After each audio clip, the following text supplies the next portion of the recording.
সম্মানিত দর্শক, আসসালামু আলাইকুম। আমার হাতে আপনারা দেখতে পাচ্ছেন আমি মূলা উঠাচ্ছি। মূলা শাক এবং শাক হিসাবে খাওয়া যায়, এবং এই যে কন্দগুলো দেখছেন, এই কন্দগুলো রান্না করে খাওয়া যায়। আসলে মূলা একটা উপকারী সবজি। এটা হজম শক্তিতে যেমন বিশেষ ভূমিকা পালন করে এবং রোগ প্রতিরোধ ক্ষমতা বাড়ায়।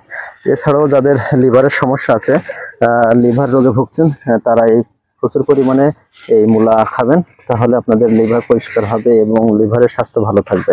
এছাড়াও যাদের শরীরে রক্তকণিকা তৈরি হয় না, তারা এই মূলা প্রচুর পরিমাণে খাবেন। সিজনাল সবজি যতই হোক, তারপরে আপনারা খাওয়ার চেষ্টা করবেন। এতে আপনার সুবিধা হলো আপনার রক্তের রক্তকণিকা নতুন রক্তকণিকা তৈরি করতে সহায়তা করবে। এছাড়াও আপনার ওজন কমাতে এই মূলার ব্যাপক ভূমিকা রয়েছে। এজন্য যারা মূলা পছন্দ করেন না, তারপরেও খাওয়ার চেষ্টা করবেন। এই মূলাগুলো খেলে আপনার শরীর স্বাস্থ্য এবং শরীরের যেই রোগ প্রতিরোধ ক্ষমতাগুলো বৃদ্ধি পাবে। ধন্যবাদ।